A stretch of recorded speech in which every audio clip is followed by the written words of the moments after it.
Hello, good day. My name is Cabasag. My topic in gender and society is about gender role. Gender role is a set of behavioral norms associated particularly with males or females in a given social group or system, often including the division of labor between men and women and the attendant complex of childbearing and socialization process leading youth toward maturing to perpetuate the same pattern. Gender-based roles, coincident with sex-based roles, have been the norm in many traditional societies, with the specific components and workings of gender, sex system of role division varying markedly from society to society. Gender role is a focus of analysis in the social sciences and humanities. A person's gender role comprises several elements that can be expressed through clothing, behavior, occupation, personal relationships, and other factors. These elements are not fixed and have changed through time. Gender masculine gender roles until especially the 20th century when these roles diversified into many different acceptable male or female roles in the modernized countries throughout the world. Thus, in many modern societies, one's biological gender no longer determines the function that an individual can perform, allowing greater freedom and opportunity for all people to achieve their individual potential and offer their talents and abilities to society for the benefit of all. Theories of gender role. Gender roles have long been a staple of the nature versus nurture debate. Traditional theories usually assume that one's gender identity and hence one's gender role is a natural given. The idea that differences in gender roles originate in differences in biology has found support in parts of the scientific community. 19th century anthropology sometimes used descriptions of the explanations of gender differences. For example, those accounts maintain that the need to take care of offspring may have limited the female's freedom to hunt and assume positions of power. Due to the influence of Simone de Beauvoir's feminist works and Michael Foucault's reflections on sexuality, the idea that gender was unrelated to sex gained ground during the 1980s, especially in sociology and cultural anthropology. This view argues that a person could be born with male genitals but still be on feminine gender. In 1987, R.W. Connell did extensive research on whether there are any connections between biology and gender role and concluded that there were none. Most scientists reject Connell's research because concrete evidence exists proving the effect of hormones in behavior. However, hormone levels vary and disorders can cause an intersex status. Simon Baron Cohen, a Cambridge University professor, has said that the female brain is predominantly hardwired for empathy, while the male brain is predominantly hardwired for understanding and building systems. The trend in Western societies toward men and women sharing similar occupations and responsibilities demonstrates the adaptability of both men and women to perform a variety of tasks.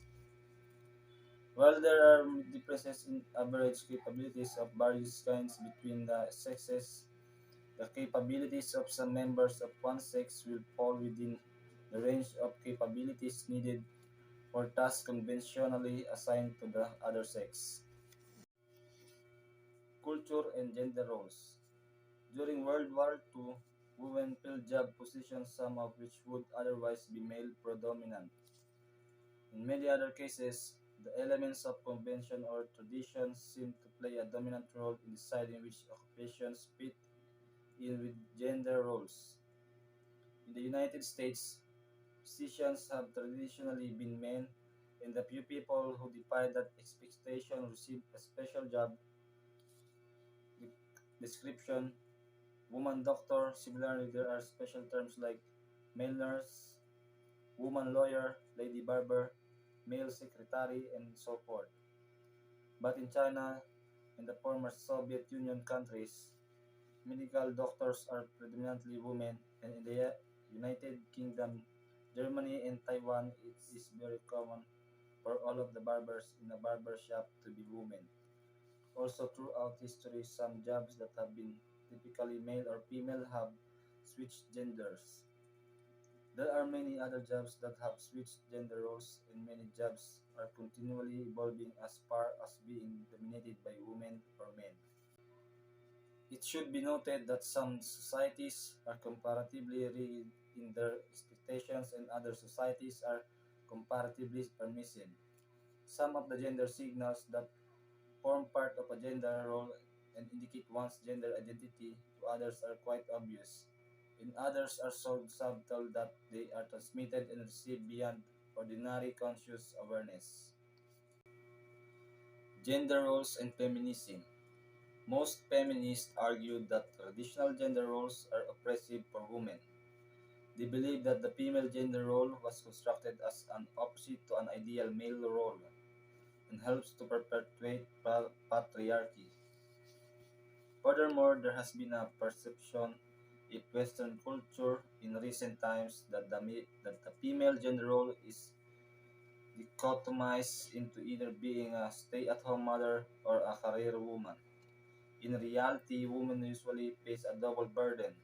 The need to balance occupations and childcare deprives women of spare time, whereas the majority of men at university educations have a career as well as a family. Only 50% of academic women have children. Homosexuality and gender roles. Traditional gender roles include male attraction to females and vice versa. Homosexuals, lesbian, and bisexual people usually do not confront these expectations. Same-sex domestic partners also challenge trading gender roles because it is impossible to divide up household responsibilities along gender lines if both partners attempt to fill the same gender role. Like all living couples, same-sex partners usually do not come to some arrangements with regard to household responsibilities. Sometimes these arrangements assign traditional female responsibilities to one partner and traditional male responsibilities to the other. But non-traditional divisions of labor are also quite common. For instances, cleaning and cooking, traditionally both female responsibilities, might be assigned to different people. Cross-dressing is also common in gay and lesbian culture, but it is usually restricted to festive occasions. True, there are people of all sexual orientations who routinely engage in various types of cross-dressing, either as a passion statement or for entertainment. Distinctive styles of dress, however, are commonly seen on gay and lesbian circles. These passions sometimes emulate the traditional styles of the opposite gender, but others do not. Fashion choices also do not necessarily align with other elements of gender identity. Some fashion and behavioral elements in gay and lesbian culture are novel and do not really correspond to any traditional gender roles. For example, the popularity of rainbow jewelry. Types of gender roles. Gender roles are a specific set of social and behavioral actions which are considered to be appropriate for the given gender. The concept of gender roles have been developed from the work of Caroline Moser. She explains this concept as follows. Gender planning recognizes that in most societies, low-income women have a triple role.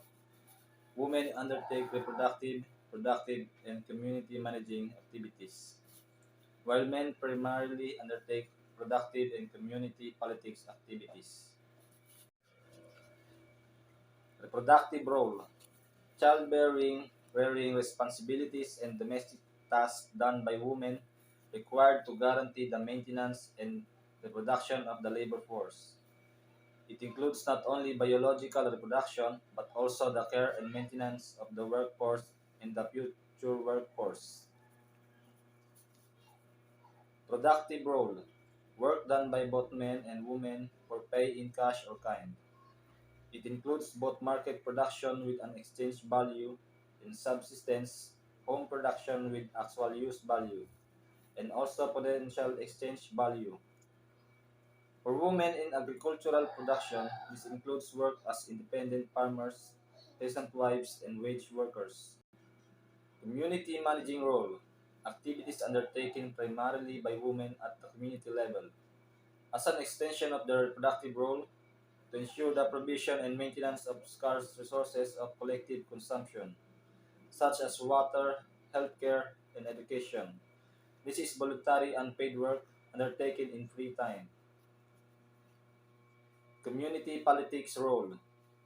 Activities undertaken primarily by men at the community level, organizing at the formal political level, often within the framework of national politics.